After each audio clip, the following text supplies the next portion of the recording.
This has to be a record number of 5-star reads in October.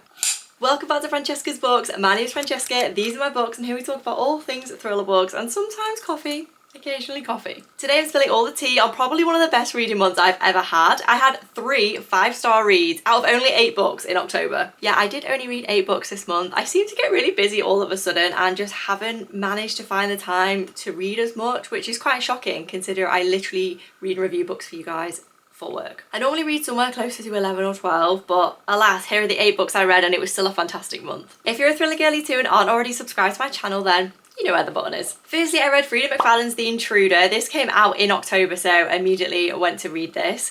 This is just a classic Frida McFadden style book, okay? You have to know what you're getting into with this author. None of them are really at this point better than any others. They're all very similar. So in this one, we're following a girl called Casey who's trying to wait out a hurricane in her non-hurricane proof shed, basically. She has a little cabin almost in the woods and isn't prepared for the weather. She also has no close by neighbours. But then it gets even worse when she spots a little girl with her face to the window. It was very fast paced, very unhinged, and as I say, if you suspend belief, you'll have a fantastic time with Frida McFadden's books in general. But I would say this is one of her better releases. I did read this in one sitting, in one night, because there's something in her books that you can just really fly through them. I also loved in this that there wasn't a very big character pool, so it makes it even easier to keep up with her characters. I feel like this is a very, if you've got nothing to do on the weekend and it's a Saturday night and you want something you can read in one go, then you guys, I've already talked about this over on Instagram because I couldn't keep it to myself until the end of the month, but the next book I'm about to tell you is my favourite read of the year so far. Hugely bold statement considering there is 2 months left of the year, but I just know nothing's going to top this. But on the downside of that, it actually doesn't release until January 2026, so this is definitely one for you guys to pre-order and get excited about in the new year.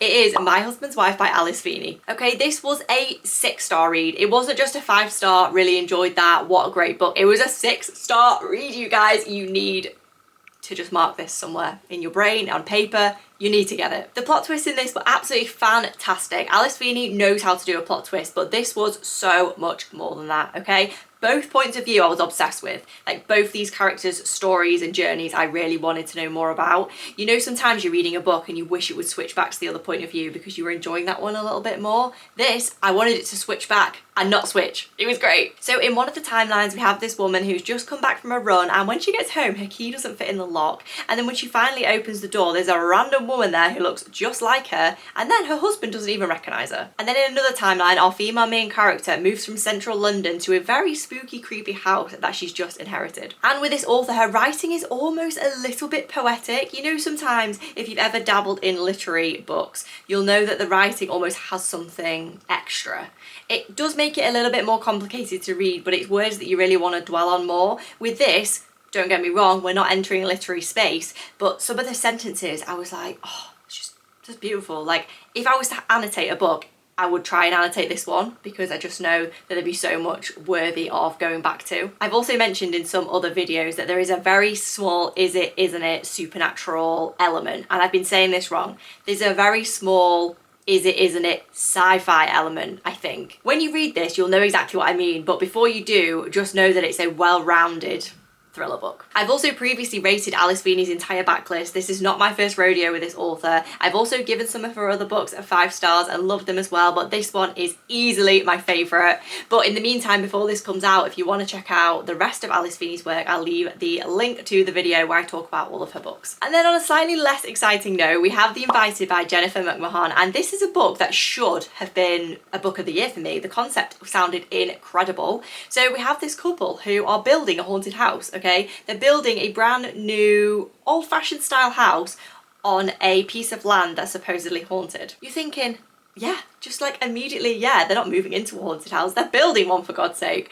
But I just didn't reach for this book. I think it was to do slightly with the pacing, but also with the actual prose of the writing. I think this was me just not really getting on with this author specifically as opposed to the plot. So maybe if you've read any of this author's work before and you have no idea what I'm talking about, then you might still like this one. I think just for me, it's not an author I'd reach for again, but it wasn't necessarily a bad book. It just wasn't It was just very about it. So in this, we do have the main couple who are building this house, and then we also have another point of view of a young girl whose mum was unalived or passed away and promised her that there was some treasure buried somewhere in these acres and acres of land. So naturally, as you would when you're a kid, you take what your unalived mum says as gospel and she goes to try and find it. Then next up, we have another advanced copy. So I also read Call It Unknown by Gillian McAllister.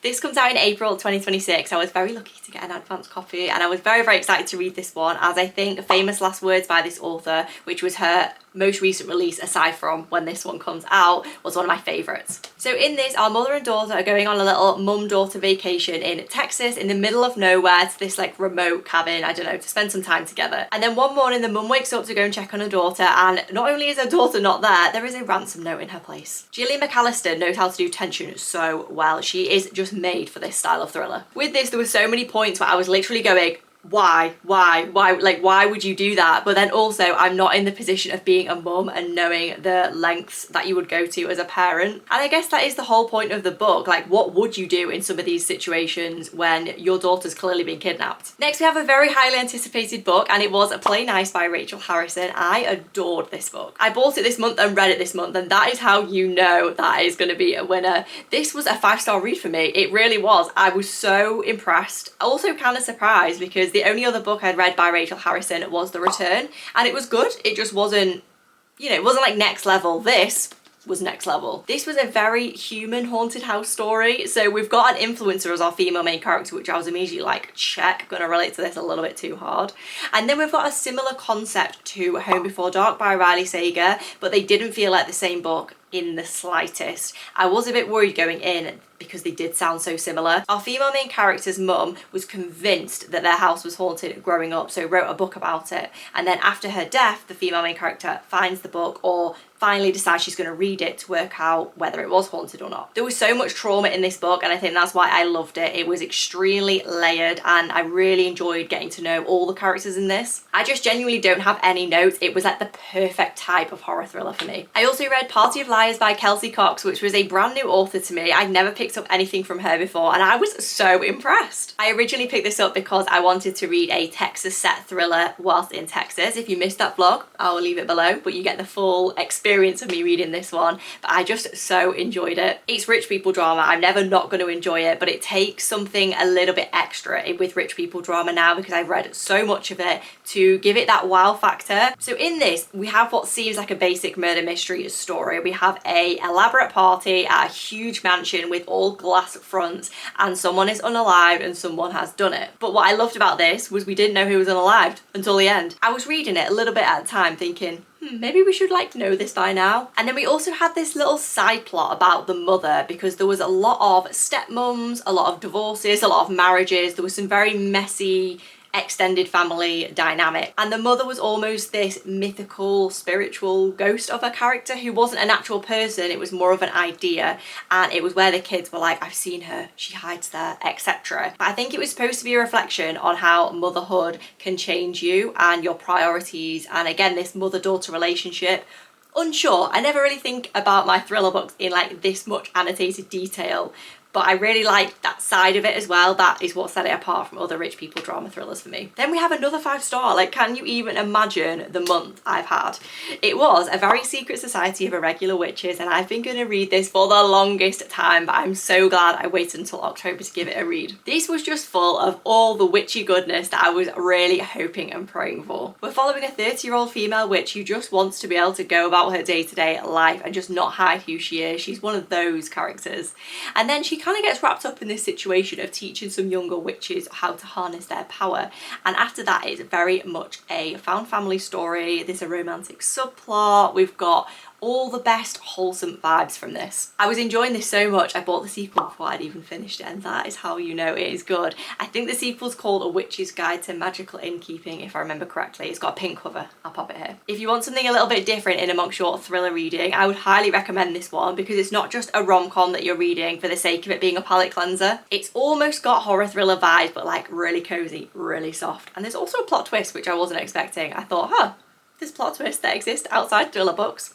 apparently. And then the final book I read, I only did give like 3.5 stars, but it's on me, okay, it's on me. The book was Falling Like Leaves by Misty Wilson, and this is a YA romance, and that is why. I didn't realise when I picked it up that it was YA, but the book was absolutely fantastic. And if you have kids who are like, I'm gonna go 13 to 14 to 18, they would absolutely eat this up. It was fantastically fall. It was very autumn vibes, very pumpkin spice everything, and very PG as well. So maybe you just prefer the cleaner side of romance as well, I don't know, but I think you would enjoy this if that's so. So this follows our teenage female main character who moves from New York City with her parents, then with just her mum, to Bramble Falls and lives with her aunt. So she has to basically do the rest of the school year in Bramble Falls, so you can imagine there's love interest, there's friendship dynamics, there's expectations. It really was quite a good story. And I also love that the teenagers in this had so much more to them and so much more going on than just like, I fancy that person. Because I guess it can be a little bit like that in YA romance sometimes. Huge props to the author.